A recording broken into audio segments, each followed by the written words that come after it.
Hello friends, this is SP Singh and welcome to crack all exams. Dear friend, आज की इस class में हम लोग संविधान के 100 बहुत ही इंपॉर्टेंट क्वेश्चंस को कवर करने वाले हैं। एक से बढ़कर एक इंपॉर्टेंट क्वेश्चन रहेगा और ये वो क्वेश्चंस है जो मोस्टली एग्जाम में रिपीट हुए क्वेश्चंस हैं। ठीक है, तो संविधान के ये 100 प्रश्न पढ़ लेने के बाद आपको एक्स्ट्रा या बाहर से संविधान के क्वेश्चन पढ़ने की आवश्यकता नहीं रह जाएगी।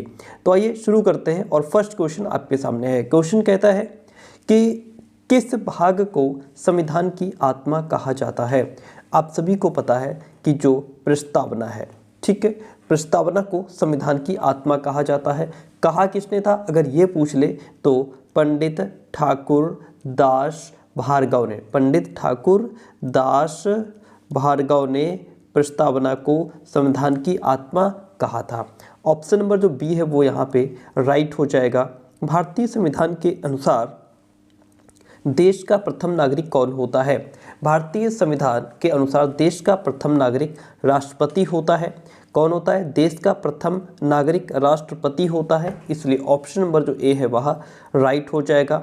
संपत्ति का अधिकार जो कि पहले मौलिक अधिकार हुआ करता था, उसको किस संशोधन के द्वारा मौलिक अधिकारों से अलग कर दिया गया, तो ये था आपका 44वां संशोधन। कौन सा, 44वां संविधान संशोधन। और 44वां संविधान संशोधन हुआ था 1978 में। कब, 1978 में 44वां संविधान संशोधन हुआ, जब संपत्ति के अधिकार को मौलिक अधिकार से अलग कर दिया गया। Option A is the right one. भारतीय संविधान कौन सी नागरिकता प्रदान करता है। देखिए, हमारे भारत का जो संविधान है प्यारे दोस्तों, यह एकल नागरिकता प्रदान करता है। बाकी जो और भी देश है जैसे यूएसए हो गया, यूनाइटेड किंगडम हो गया, ऑस्ट्रिया हो गया, ये सभी दोहरी नागरिकता को मंजूरी देते हैं। यूएस यानी कि अमेरिका, यूनाइटेड किंगडम, ऑस्ट्रिया, ये ऐसे देश हैं जो दोहरी नागरिकता को मंजूरी देते हैं, जबकि हमारा भारत एकल नागरिकता को मंजूरी देता है। ऑप्शन ए राइट हो जाता है।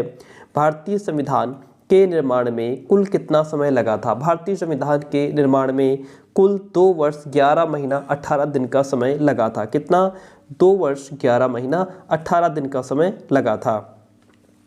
भारतीय संविधान की प्रस्तावना में देश का कौन सा नाम, देश के किस नाम का उल्लेख किया गया है। तो भारत के संविधान की जो प्रस्तावना है उसमें भारत और इंडिया, यह दोनों ही शब्दों का उल्लेख किया गया है, इसलिए ऑप्शन नंबर सी राइट हो जाएगा। कौन सा, भारत का जो हमारे संविधान की जो प्रस्तावना है उसमें भारत और इंडिया इन दोनों ही शब्दों का जिक्र किया गया है। ठीक है, बात क्लियर होती है। संविधान सभा की प्रथम बैठक यानी कि फर्स्ट मीटिंग कॉन्स्टिट्यूट असेंबली कब हुई थी। तो संविधान सभा की जो प्रथम बैठक थी वह 9 दिसंबर 1946 को हुई थी। बात क्लियर हो जाती है। संविधान सभा की प्रथम बैठक कब हुई थी, 9 दिसंबर 1946 को। इतनी बात क्लियर होती है, वेरी गुड। भारत का मूल संविधान कहाँ से प्रकाशित हुआ था। भारत का जो मूल संविधान है वह देहरादून से प्रकाशित हुआ था। कहाँ से, देहरादून से प्रकाशित हुआ था। ठीक है, ऑप्शन नंबर डी राइट हो जाएगा। भारत का मूल संविधान जो है यानी मूल संविधान की जो कॉपी है वो कहाँ संरक्षित की गई है। तो भारत के मूल संविधान की जो कॉपी है वो कहाँ संरक्षित है, तो वह है आपकी संसद भवन में। ठीक है, हमारा भारत का जो मूल संविधान है वो कहाँ है, संसद भवन में उसकी वो संरक्षित है। संविधान के किस भाग में नीति निर्देशक तत्वों का उल्लेख किया गया है। तो यह है आपका चतुर्थ भाग में यानी कि भाग 4 में। ठीक है, भाग 4 में, और अनुच्छेद अगर पूछ ले तो अनुच्छेद हो जाएगा 36 से 51। ठीक है, भाग 4 अनुच्छेद 36 से 51 में राज्य के नीति निर्देशक सिद्धांत शामिल हैं। बात क्लियर होती है। हम नेक्स्ट क्वेश्चन की तरफ बढ़ते हैं। संविधान के किस भाग में संविधान संशोधन की प्रक्रिया का उल्लेख है। तो वह भाग 20 है जिसमें संविधान संशोधन की प्रक्रिया का उल्लेख है, भाग 20। 74वें संविधान संशोधन अधिनियम के द्वारा भारतीय संविधान में कौन सी अनुसूची जोड़ी गई थी। तो वह जो अनुसूची थी प्यारे दोस्तों वह 12वीं अनुसूची जोड़ी गई थी। अगर आपसे पूछ ले कि 74वां संविधान संशोधन कब लागू हुआ था, तो 74वां संविधान संशोधन हमारा 1 जून 1993 को लागू हुआ था। 74वां संविधान संशोधन 1 जून 1993 को लागू हुआ था। जिसमें हमारी 12वीं अनुसूची जोड़ी गई थी। इतनी बात क्लियर होती है। हम आगे बढ़ते हैं। नेक्स्ट क्वेश्चन कहता है कि 500 से अधिक रजवाड़ों यानी कि जो देसी रियासतें थी उनके भारत में विलय के लिए कौन उत्तरदायी था? तो उनके भारत में विलय के लिए सरदार वल्लभ भाई पटेल, जो कि उस समय गृह मंत्री थे, ये उसके लिए जो है उत्तरदायी थे। ठीक है, बात क्लियर होती है। Very good. नए राज्य के गठन अथवा सीमा में, यानी कि जो नए राज्य या नया स्टेट जो बनता है उसका गठन कैसे हो, उसकी सीमा में कुछ अगर परिवर्तन किया जाएगा तो उसका अधिकार किसको है? कौन कर सकता है नए राज्य का गठन? कौन उसकी जो सीमा है उसको कौन परिवर्तित कर सकता है, फेरबदल उसमें कर सकता है बॉर्डर को? तो वह कौन कर सकता है? संसद कर सकती है। कौन? संसद। ऑप्शन डी राइट हो जाएगा। भारत में संविधान को कब अपनाया गया था? देखिए, दो चीज़ें होती हैं, एक होता है अपनाना, एक होता है लागू करना। तो संविधान को अपनाने की अगर बात कहे तो 26 नवंबर 1949 और लागू होने की बात कहे तो 26 जनवरी 1950। ठीक है, दोनों चीज़ें हो गई। बात क्लियर है। ऑप्शन बी इसमें राइट हो जाएगा। अगर अपनाने की बात करेगा तो 26 नवंबर 1949 के साथ में हम चले जाएंगे। देशीयकरण द्वारा नागरिकता प्राप्ति का एक तरीका क्या है? तो देशीयकरण द्वारा नागरिकता प्राप्ति का एक तरीका है विदेशी पुरुष से विवाह कर लिया जाए। क्या? विदेशी पुरुष से विवाह करने पर जो है देशीकरण के द्वारा नागरिकता प्राप्ति हो जाएगी। ऑप्शन सी राइट हो जाता है। मौलिक अधिकारों के निलंबन का आदेश कौन दे सकता है? मौलिक अधिकारों के निलंबन का आदेश देने का जो अधिकार है वह राष्ट्रपति के पास है। किसके पास है? राष्ट्रपति ही है जो मौलिक अधिकारों के निलंबन का आदेश देने का अधिकार रखते हैं। Option D is the right one in this question. भारतीय संविधान के किन अनुच्छेदों में नागरिकता संबंधी प्रावधान किए गए हैं? तो वह अनुच्छेद हमारे अनुच्छेद 5 से 11 में नागरिकता संबंधी प्रावधान किए गए हैं। ऑप्शन बी राइट हो जाता है। भारतीय संविधान द्वारा भारतीय नागरिकों को कुल कितने मौलिक अधिकार प्रदान किए गए थे? तो अगर थे की बात देखिए, कितने प्रदान किए गए थे, तो इसमें आपके 6 मौलिक अधिकार प्रदान किए गए थे। Option A is the right one this question. यहाँ पे दो चीजें हैं, एक तो जैसे यहाँ पे ऑप्शन में थे लग गया, थे का मतलब है कि पहले की बात हो रही है। तो अगर जैसे थे की बात करेंगे तो पहले जो है 7 मौलिक अधिकार थे, 7, जिसमें एक संपत्ति का अधिकार भी शामिल था। लेकिन जो 44वां संविधान संशोधन हुआ उसमें से संपत्ति के अधिकार को हटा दिया गया और फिर बचते हैं हमारे पास 6। ठीक है, तो वर्तमान में हमारे पास 6 मौलिक अधिकार हैं। ठीक है, प्रदान कितने किए गए थे? 7 प्रदान किए गए थे। ये दोनों चीज़ें आपको पता होनी चाहिए। क्वेश्चन नंबर 20 कहता है भारतीय नागरिकों के मौलिक अधिकारों का वर्णन है।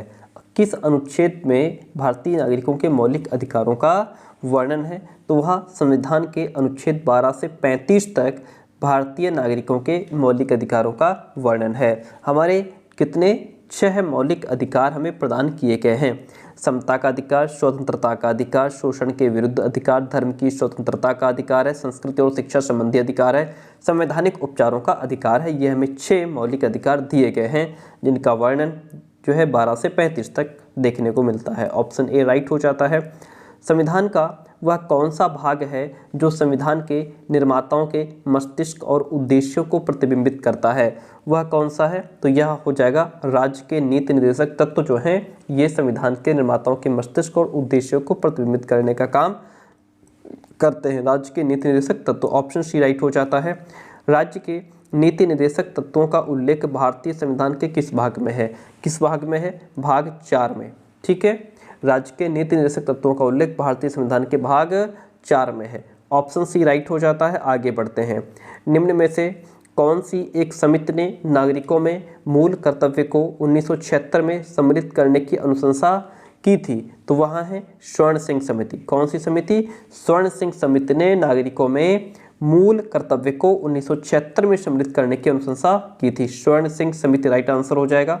हम आगे बढ़ जाएंगे। एक से बढ़कर एक सुपर इंपॉर्टेंट क्वेश्चन है, जो आपको आता है वो रिवाइज जाएगा, जो नहीं आता है वो क्लियर हो जाएगा। आगे बढ़ते हैं। भारतीय संविधान में मूल कर्तव्यों को शामिल करने का विचार किस देश के संविधान से लिया गया है? तो वह पूर्व सोवियत संघ यानी कि रूस से लिया गया है। कहाँ से लिया गया है? पूर्व सोवियत संघ, रूस से, बाकी आयरलैंड से, ब्रिटेन से, ऑस्ट्रेलिया, सब जगह से कुछ ना कुछ लिया गया है। आगे बढ़ते हैं। निम्नलिखित में से किस देश का सबसे बड़ा लिखित संविधान है?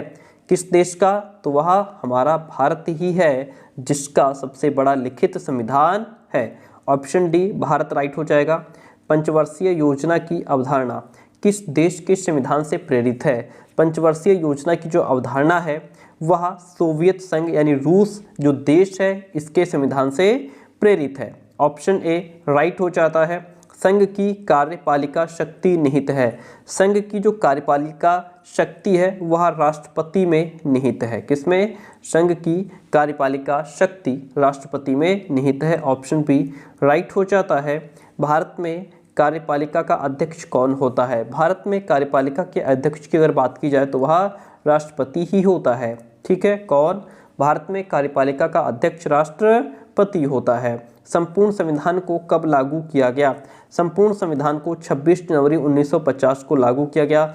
26 नवंबर 1949 को इसको अपनाया गया था। ठीक है, अपनाना और लागू होना दोनों चीज़ें याद रखिएगा।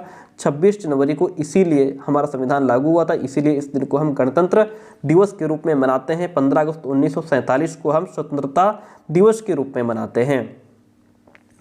क्वेश्चन कहता है भारत संविधान के किस अनुच्छेद में निर्वाचन आयोग का वर्णन है? तो भारतीय संविधान के किसमें? अनुच्छेद 324 में निर्वाचन आयोग का वर्णन है। ऑप्शन बी राइट हो जाता है। हम आगे बढ़ते हैं। क्वेश्चन कहता है संविधान के उद्देशिका या प्रस्तावना का संशोधन कितनी बार किया गया है? जो संविधान की प्रस्तावना है जिसको संविधान की आत्मा कहा है, ठीक है, तो इसको कितनी बार इसमें संशोधन हुआ है? तो इसमें अभी तक सिर्फ एक बार ही संशोधन किया गया है। राज्यसभा के सभापति की अनुपस्थिति में राज्यसभा का कार्य संचालन कौन करता है? राज्यसभा के सभापति की अनुपस्थिति में राज्यसभा का जो कार्य संचालन है वह उपसभापति करता है। कौन करता है? उपसभापति। ठीक है, बात क्लियर होती है। ऑप्शन सी राइट हो गया। निम्न में से कौन सा मौलिक अधिकार नहीं है? तो इसमें संपत्ति का अधिकार जो है यह मौलिक अधिकार नहीं है। पहले यह मौलिक अधिकार में शामिल था। 44वां संविधान संशोधन हुआ, फिर इसको मौलिक अधिकार से हटा दिया गया। ओके, तो ऑप्शन नंबर जो डी है वह राइट हो जाता है। विधान संशोधन की प्रक्रिया का वर्णन किस अनुच्छेद में किया गया है? तो यह अनुच्छेद 368 में किया गया है। विधान संशोधन की प्रक्रिया का वर्णन अनुच्छेद 368 में किया गया है। ऑप्शन बी राइट हो गया। भारतीय संविधान लागू करते समय इसमें कितने अनुच्छेद, भाग और अनुसूचियां थी? देखिए दो चीज़ें हैं। एक तो लागू करते समय पूछ रहा है, वर्तमान की बात अलग है, लेकिन जब लागू किया गया तब की बात अलग है। जब लागू किया गया था तो इसमें 395 अनुच्छेद थे, 22 भाग थे और 8 अनुसूचियाँ थी। ओके, प्रेजेंट में 12 अनुसूचियाँ हैं। तो ध्यान दीजिएगा, 395 अनुच्छेद थे, 22 भाग थे, 8 अनुसूचियाँ थी जब भारतीय संविधान को लागू किया गया था। ऑप्शन ए राइट हो जाता है। हम आगे बढ़ते हैं। क्वेश्चन कहता है जब संविधान लागू हुआ तब उसमें कितनी अनुसूचियाँ थी? जब लागू हुआ तब इसमें मात्र 8 अनुसूचियाँ थी। कितनी? 8 अनुसूचियाँ थी। मताधिकार की आयु 21 वर्ष से घटा करके 18 वर्ष किस संशोधन में कर दी गई थी? यानी कि वोट देने की जो आयु है वो 21 वर्ष से घटा करके 18 वर्ष कर दी गई। कब की गई? तो ये 61वां जो संविधान संशोधन हुआ था उसमें ये वोट देने की जो आयु थी 21 से घटा करके 18 कर दी गई। नीति निर्देशक तत्व का महत्व किसके लिए है? नीति निर्देशक तत्व की अगर बात करें तो इनका महत्व राज्य के लिए है। ठीक है, नीति निर्देशक तत्व का महत्व किसके लिए है? राज्य के लिए। ऑप्शन बी राइट हो जाता है। आगे बढ़ते हैं। भारतीय संविधान के अनुसार देश की तीनों सेनाओं का अध्यक्ष सुप्रीम कमांडर कौन होता है? तो वह राष्ट्रपति होता है। ठीक है, भारतीय संविधान के अनुसार देश की जो 3 सेनाएं होती हैं, ओके, इनका अध्यक्ष राष्ट्रपति होता है। कौन होता है? राष्ट्रपति। जब संविधान लागू हुआ था तब उसमें कितने भाग थे? जब संविधान लागू हुआ था तब इसमें हमारे 22 भाग थे। कितने भाग थे? 22 भाग। ऑप्शन डी राइट हो जाता है। संविधान सभा को किसने मूर्त रूप प्रदान किया था? तो संविधान सभा को मूर्त रूप प्रदान करने वाले पंडित जवाहरलाल नेहरू थे। कौन? पंडित जवाहरलाल नेहरू। भारतीय संविधान के किस भाग को उसकी आत्मा की आख्या प्रदान की गई है? ये क्वेश्चन शायद हमारा पहला ही था। प्रस्तावना, जो भारतीय संविधान की प्रस्तावना है उसको संविधान की आत्मा कहा गया है। ऑप्शन ए राइट हो जाता है। भारतीय संविधान की कौन सी विशेष व्यवस्था इंग्लैंड से ली गई है? इंग्लैंड से जो संसदीय प्रणाली है वह इंग्लैंड से ली गई है। ओके, भारतीय संविधान की जो संसदीय प्रणाली है यह व्यवस्था इंग्लैंड के संविधान से ली गई है। ऑप्शन ए राइट हो जाता है। वर्तमान में संविधान में कितनी अनुसूचियां हैं? अगर वर्तमान की बात की जाए तो इसमें 12 अनुसूचियां हैं और जब संविधान लागू हुआ था तब इसमें 8 अनुसूचियां थी। वर्तमान में 12 हैं। संविधान सभा का स्थायी सदस्य किसे चुना गया था? संविधान सभा का स्थायी सदस्य डॉक्टर राजेंद्र प्रसाद को चुना गया था और जो सच्चिदानंद सिन्हा थे यह अस्थायी सदस्य थे। स्थायी की बात की जाए तो डॉक्टर राजेंद्र प्रसाद जो थे ये संविधान सभा के स्थायी सदस्य थे। निम्नलिखित में से कौन किसी राज्य का क्षेत्र घटा या बढ़ा सकता है? किसी राज्य का क्षेत्र घटा सकता है और बढ़ा भी सकता है।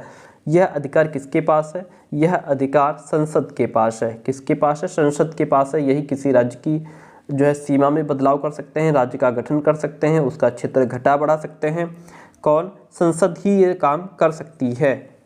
क्वेश्चन नंबर 47 है आपके सामने, भारत की संप्रभुता किसमें निहित है? देखिए, भारत की जो संप्रभुता है वह भारत की जनता में निहित है। किसमें निहित है? भारत की संप्रभुता भारत की जनता में निहित है। ऑप्शन डी राइट हो जाएगा। संविधान सभा का अस्थायी अध्यक्ष किसे चुना गया था? संविधान सभा का जो अस्थायी अध्यक्ष है वह डॉक्टर सच्चिदानंद सिन्हा को चुना गया था। उसके बाद फिर डॉक्टर राजेंद्र प्रसाद को स्थायी अध्यक्ष के रूप में चुना गया। आंध्र प्रदेश एक भाषाई राज्य के रूप में गठित किया गया। कब गठित किया गया? तो यह 1953 में आंध्र प्रदेश एक भाषाई राज्य के रूप में गठित हुआ था। 1953 राइट हो जाता है। किस अनुच्छेद के तहत संसद को नागरिकता के संबंध में कानून बनाने का अधिकार प्रदान किया गया है? तो यह अनुच्छेद 11 के तहत, ठीक है, अनुच्छेद 11 के तहत संसद को नागरिकता के संबंध में कानून बनाने का अधिकार प्रदान किया गया है। ऑप्शन डी राइट हो जाता है। हमारे 50 क्वेश्चंस कवर होते हैं। नेक्स्ट क्वेश्चन आपके सामने, मौलिक अधिकारों का निलंबन कौन कर सकता है? मौलिक अधिकारों के अगर निलंबन की बात की जाए तो वह राष्ट्रपति कर सकता है। कौन? राष्ट्रपति मौलिक अधिकारों का निलंबन कर सकता है। मौलिक अधिकार संविधान के किस भाग में वर्णित हैं? तो मौलिक अधिकारों का जो वर्णन है वह संविधान के भाग 3 में है, ठीक है। मौलिक अधिकार संविधान के भाग 3 में वर्णित हैं, या मौलिक अधिकारों का वर्णन संविधान के भाग 3 में है। ऑप्शन बी राइट हो जाता है। भारतीय संविधान के किस अनुच्छेद में राज्य के नीति निर्देशक तत्वों का उल्लेख है? तो यह अनुच्छेद 36 से 51 तक राज्य के नीति निर्देशक तत्वों का उल्लेख है और भाग 4 में इनका वर्णन है। ऑप्शन सी राइट हो गया। भारतीय संविधान में राज्य के नीति निर्देशक तत्व ग्रहण किए गए हैं। तो भारतीय संविधान में जो राज्य के नीति निर्देशक तत्व हैं वह हमारे आयरलैंड के संविधान से लिए गए हैं। कहाँ से? आयरलैंड के संविधान से। भारतीय संविधान के भाग 3 में कुल कितने अनुच्छेदों में मूल अधिकारों का वर्णन है? तो वह कुल 24 कितने जो है 24 अनुच्छेदों में मूल अधिकारों का वर्णन है। इतनी बात क्लियर होती है। ऑप्शन डी राइट हो गया। Very good. अच्छा, हम एक वीडियो लेकर के आने वाले हैं जिसमें हम टोटल यह बताएंगे कि हमारे संविधान में कौन सी चीज़ किस देश के संविधान से ली गई है। सिर्फ इतना ही बताने के लिए एक वीडियो अलग से बनाएंगे, ठीक है। तो उसके लिए आप अपडेट रहिए। और जैसे यहाँ पे ब्रिटेन से क्या लिया गया है, आयरलैंड से क्या लिया गया है, रूस से क्या लिया गया है, फ्रांस से क्या लिया गया है, यूएसए से क्या लिया गया है, किस देश के संविधान से कौन सी चीज़ हमारे संविधान में डाली गई है, इसके लिए प्रॉपर अलग से वीडियो बना करके आपको समझा दिया जाएगा। नेक्स्ट क्वेश्चन में 56 कहता है, संविधान सभा में प्रारूप समिति के अध्यक्ष कौन थे? संविधान सभा में प्रारूप समिति के जो अध्यक्ष थे वह डॉक्टर भीमराव अंबेडकर थे। कौन? प्रारूप समिति के अध्यक्ष डॉक्टर भीमराव अंबेडकर थे। भारतीय संविधान के अनुच्छेद 1 में यह घोषणा की गई है कि इंडिया अर्थात जो भारत है यह राज्यों का संघ है। जो भारत है यह क्या है? यह राज्यों का एक संघ है। क्वेश्चन नंबर 58 कहता है, भारतीय संविधान का कौन सा अंग समाजवादी व्यवस्था स्थापित करने की प्रेरणा देता है? तो वह राज्य के नीति निर्देशक तत्व हैं जो समाजवादी व्यवस्था स्थापित करने की प्रेरणा देते हैं। ऑप्शन सी राइट हो जाता है। भारतीय संविधान के अनुसार संघ की कार्यपालिका शक्तियां किसमें निहित होती हैं? भारतीय संविधान के अकॉर्डिंग संघ की कार्यपालिका शक्तियां जो हैं वह राष्ट्रपति में निहित होती हैं। किसमें? राष्ट्रपति में। ऑप्शन बी राइट हो जाता है। कौन सा राज्य सबसे अधिक प्रतिनिधि लोकसभा में भेजता है? तो कौन सा राज्य? जो राज्य सबसे बड़ा होगा वो सबसे अधिक प्रतिनिधि भेजता है। कौन राज्य सबसे बड़ा है? हमारा उत्तर प्रदेश है जो सबसे अधिक प्रतिनिधि लोकसभा में भेजता है। ऑप्शन डी राइट हो जाता है। संविधान सभा के विचार का औपचारिक रूप से प्रतिपादन किसके द्वारा किया गया था? तो यह M.N. राय के द्वारा किया गया था। किसके द्वारा? M.N. राय के द्वारा।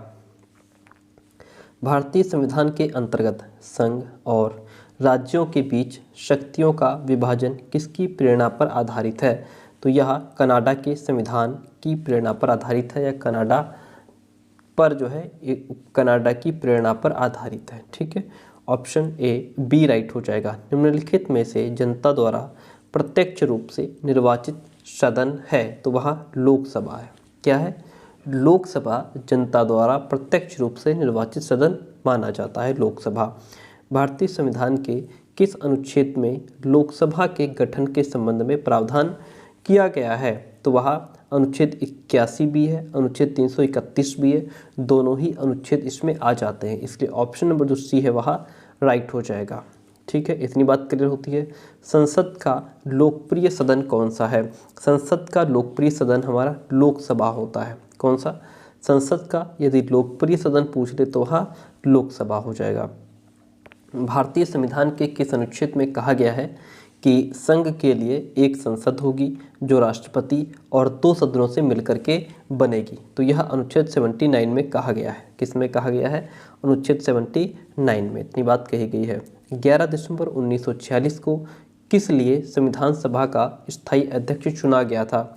तो वह डॉक्टर राजेंद्र प्रसाद थे जो चुने गए थे। ठीक है, 11 दिसंबर 1946 को संविधान सभा का स्थायी अध्यक्ष किसे? डॉक्टर राजेंद्र प्रसाद को चुना गया था। ऑप्शन बी राइट हो जाता है। मौलिक कर्तव्यों को निर्धारित किया गया। मौलिक कर्तव्यों को 42वें संविधान संशोधन के द्वारा निर्धारित किया गया था।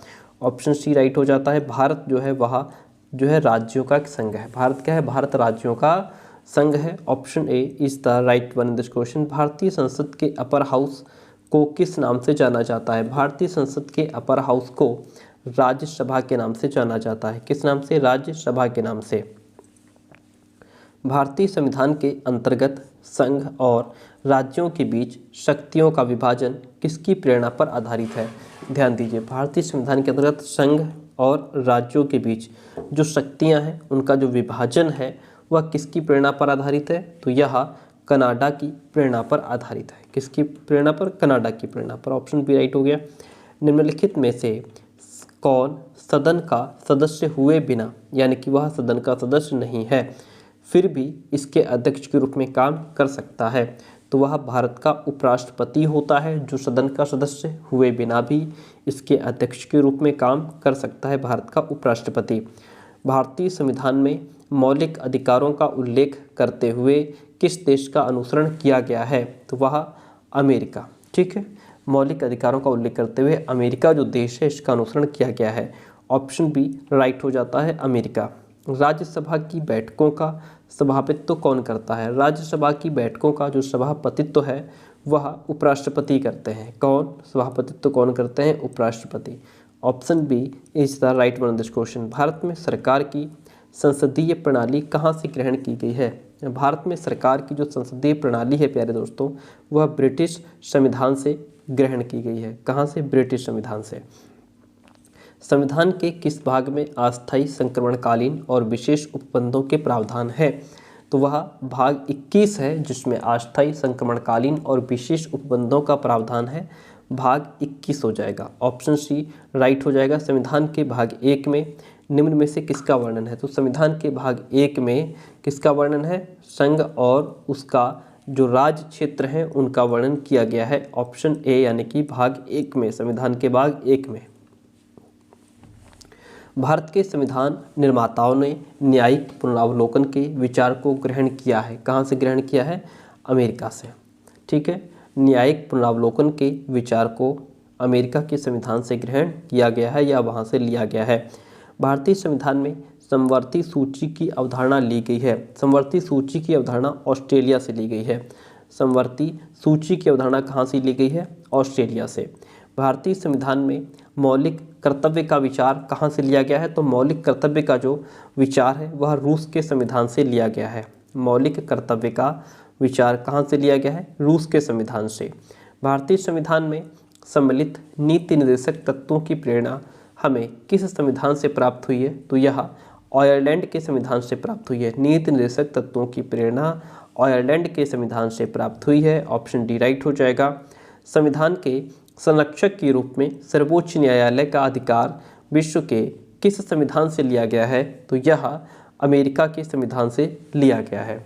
संविधान के संरक्षक के रूप में सर्वोच्च न्यायालय का अधिकार विश्व के किस संविधान से लिया गया है? तो यह अमेरिका के संविधान से लिया गया है। ऑप्शन सी राइट हो जाएगा।